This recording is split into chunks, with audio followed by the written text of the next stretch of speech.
Hey guys, and welcome back for another video. Today I'd like to talk to you about the Silverwastes meta event farm that can be done as many times as you like as long as you have enough players. In the spirit of keeping this guide short, I will be focusing on only a successful run of this meta event. However, I will also leave some links down in the description that are a bit more comprehensive if you don't mind reading a wall of text. But as long as you're on a map that has at least 50 people, you should have no problem successfully clearing all of these events 100% of the time. So to get started, of course, we're going to have to head to the Silverwastes map. Now, if for any reason you don't yet have this map unlocked, no worries, just head over to Brisbane Wildlands at the Triforge Point waypoint.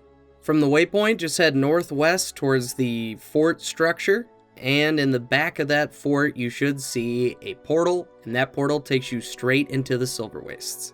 Alright, so now that we're all in the Silverwastes, it's time to talk about the meta event itself. I feel like the best way to explain this is to show you guys on the map first, and then we'll start looking at some gameplay. Looking at the map of the Silverwastes, the first thing you should probably familiarize yourself with are the 4 points or forts that you'll need to capture and then defend for the first phase of this meta event. The first phase is also known as the foothold phase. So when this phase starts, you're going to need to head to each of these forts and take it back from Mordrem. In the center of each fort, you're going to see a giant vine crawler or leafy plant monster thing. You can't actually attack that until after you've dealt with every other Mordrem in the fort first. Once those Mordrem have been dealt with, and then you can finally take out the vine crawler, go ahead and move on to the next fort. You'll be repeating just this 3 more times until all 4 forts are held. From the moment that they're first held until the end of the foothold phase, it'll be your duty to defend these from oncoming Mordrem attacks. Successfully capturing and defending these forts will increase your defense level, as well as give you some progress on the Packed Assault preparations, or the orange bar at the bottom of the event description. To complete the foothold phase, you're going to need to raise your defense level to defense level 3, as well as max out that Packed Preparations bar. What I see a lot of people do is follow the Riba or Riba rotation, meaning start at the red fort, then head to the indigo fort, then the blue fort, then the amber fort. You may notice this makes sort of a circular path, and that's what we're going for. If you've been playing the game for a while, you've probably noticed that the way events work is if you participate only partially, you might still get credit once the event is completed. To maximize the success of this meta event, I highly recommend doing that for this entire foothold phase. You should definitely participate even for a few minutes, but don't stand there until the event completes. Just help progress it and then move on to the next fort. What this does is it makes sure that as long as everyone's moving in that circular rotation, that there's always someone at each of the forts. And you don't want to lose forts because losing a fort can seriously hinder the progression of this event. In addition to these defense events, you may also come across some supply run events. These Daliacs will run between all 4 camps delivering supply, and it'll be up to you to make sure that they don't die in the process. Completing one of these events increases the amount of supply at that fort and its overall individual fort defense level. This can help increase the defense of an individual fort when it comes time to defend. So if you manage to hold all forts and defend them all the way to defense level 3, and you finally fill up the Packed Assault bar, it's time to start the second phase of this meta event, called the Breach phase. During this phase, holes will open up at the center of each of the forts, and heading down those holes will take you to a champion depending on which fort you chose. So if you choose the red fort, then you'll have to fight the copper husk. The husk is pretty tanky and can heal from the poison bubbles in the room if they should pop next to him. If you chose the indigo fort, then you'll have to deal with a pair of terragriffs. Just like other terragriffs you've encountered, these guys will charge at you, so beware of that. If these guys ever get close to one another, they can do a special attack that can down you instantly. But to deal with that, there are some poison bubbles here as well, and those will actually stun these bosses rather than heal them. If you want with the Amber camp, you'll have to fight the Iron Troll, and this guy is actually one of the easier fights. He does have several large AoEs that you'll need to avoid, but for the most part, you'll just be doing damage until you eventually kill him. Lastly, if you chose the Blue Fort, you'll have to fight the Platinum Thrasher. This fight can be a little bit obnoxious because the Thrasher tends to teleport a lot. Chances are you're going to spend most of your fight chasing after this guy to eventually take him down. Just like other Thrashers, he does spin around and shoot out poison, and has one move where he will pull you in towards him, and it does a pretty good chunk of damage, so just be sure to watch out for his AoEs. Once all 4 forts have taken out their champions, it's time to move on to the final combat phase of this meta event, the Vinewrath phase. At the beginning of this phase, you should head to the giant red circle on the west side of the Silverwastes map, and if you look at what that circle actually encompasses, you'll notice that there are 3 lanes.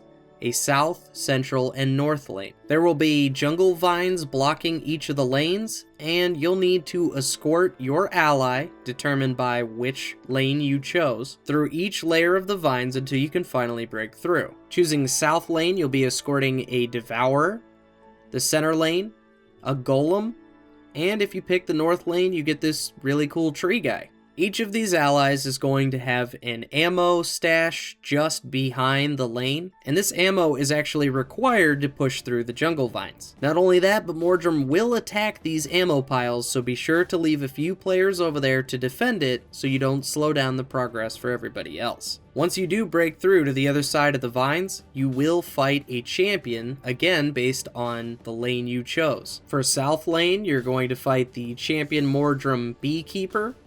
The central lane, you'll fight the champion Mordrem Mangler, and the north lane will fight the champion Mordrem Darkwing. During each one of these champion fights, the boss will walk over towards the Mordrem Vinewrath. Whenever this happens, you know they're about to do a special move that will affect the entire room. The champion Beekeeper will shoot a laser throughout the entire room. To avoid the laser, you'll need to hide behind some beehives that will show up throughout the course of the fight. The Mordrem Mangler has pustules around the room that you'll need to kill before they explode or the room quickly fills up with poison, but if killed before they pop on their own, can give you a nice buff to do extra damage. When the Mangler heads towards the Vinewrath, you should notice a white area directly behind him, and you should stand there until he does his attack. The Mordrem Darkwing is a Terragriff, does the same charges that you're more than familiar with. Around the room, you should see some trigger blossoms, and when the Darkwing heads over to the Vinewrath, be sure to stand on the white leaf petals to avoid the room-wide AoE.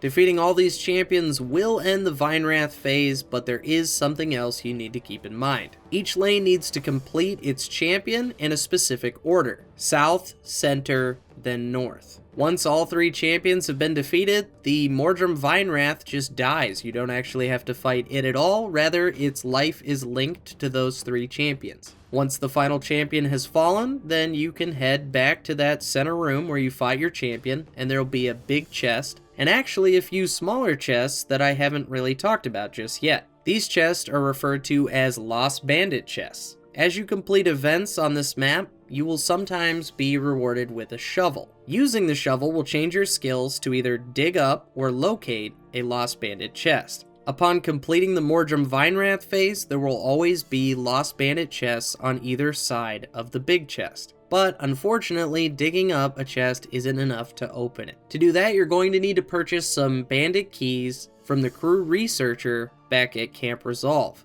Now, the keys are actually purchased not with gold, but with the map-wide resource Bandit Crests. You earn Bandit Crests from doing just about everything on this map, so if you've made it this far, then chances are you've got quite a few already. As a general rule of thumb, I usually buy at least 100 if I don't have any in my inventory. Why 100? Well, after the Mordrem Vinewrath phase ends, there's a 20-minute cooldown period where you can do a little bit of whatever you like, but what most people do is chest farm. Everybody gathers up as many shovels as they can, and they walk through the entire Silverwastes map, locating, digging up, and opening up these Lost Bandit chests. If you've been playing the game for any extended period of time, then you've probably seen someone in map chat talking about the Silverwastes chest farm. And now you finally know what it is. Outside of the Silverwastes chest farm, there are still a few smaller champion events that will pop up. Feel free to complete these for a few extra champion bags. And lastly, if you head over to the Hidden Depths waypoint, just next to the waypoint, you may have noticed some vines. Well, during this phase, those vines will move out of the way and you can explore. This isn't exactly a walk in the park though. There are some bioluminescent lurchers that are roaming these maze paths, and they will one-shot you. To avoid this, there are every so often in the maze some small pods that you can gain a buff from that will make you impervious to those one-shots, but do keep in mind that those buffs don't last forever, so you should always be making your way to the next buff. What I typically do is run straight through the middle and head for the Greater Nightmare pod. This pod acts like a chest that can be opened as many times as you have keys. The bandit keys won't work here though, instead you'll need a key of Greater Nightmares. You get a key of Greater Nightmares every time that you complete the breach phase. Outside of the maze, it's basically just a matter of running down the last 20 minutes of the timeout timer and starting this all over again. Now, if you're going to do this event on repeat, you probably want to know what kind of rewards you can expect. For just about everything you do during and after this meta event, you're going to get some kind of loot bag. For instance, opening the Greater Pod of Nightmares will get you a couple heirloom pouches, opening up Lost Bandit chests can get you embroidered coin purses, and even from just completing the events on this map, you can get noxious seed pouches. Now, while the exact loot you get from opening each one of these bags is not only random, but varies based on the bag that you open, for the most part you're going to be getting a little bit of the same thing. You'll be getting crafting materials from basic all the way to ascended. Sometimes you'll get vials of karma, some spirit shards, basically just a little bit of everything for crafting or getting one of your characters geared up. Now, if you're not worried about that, then you could definitely sell those crafting materials, make yourself a little bit of liquid gold, but I think most people that do this farm, especially that do it frequently, do so in hopes of getting the materials necessary to work on making it legendary, or make some ascended armor or weapons. Outside of the physical rewards, nearly every part of this meta event is a bunch of smaller regular events, and so you're going to be getting a lot of experience while you're doing this. Now, if you don't know, at max level, every time you would gain the next level, you'll be awarded with another spirit shard. These can be used to buy components needed to make things at the Mystic Forge. The only time this doesn't work is if you still need to work on some core Tyrian masteries, and if you're trying to do that, this is a great way to fill up those bars. If you're still trying to get some of those core Tyrian mastery points, then there is one more thing you can do during this event to help you get another 5 of those. During the foothold phase, during defense level 3, there is a chance that legendary bosses can spawn at any of the 4 camps. You'll earn 1 mastery point for each legendary boss you defeat, and for defeating all 4, you'll earn a 5th. Since these bosses do spawn randomly, it's a good idea to keep your eyes on the map chat, because players will often call these out so you know where to go. But with a map this big, especially with the amount of people necessary to complete this event, chances are if one spawns, it's probably going to be defeated by the time you get there. If you're really after these mastery points, I recommend just kind of hanging out at the fort that you know that boss has a chance to spawn. Only do this during the 3rd level defense phase, and make sure to not put this ahead of actually helping out and completing the event. But in my experience, having gotten all 4 of these, this was the only way to get a few of them towards the very end. And that, guys, is pretty much it for this meta event. At least now you know how to do it and what you can expect for rewards. I try to keep this guide short by not focusing on everything that can potentially happen, say an event should go wrong and you fail it, but I will be leaving a more detailed explanation of this event down in the description. I hope this helps someone out there who was looking to maybe make some ascended gear and needed more materials, or even if you're someone out there who's still trying to complete the core Tyrian masteries. Anyway, guys, as always, thank you so much for watching. I hope this helps somebody out there, and I'll see you in the next one.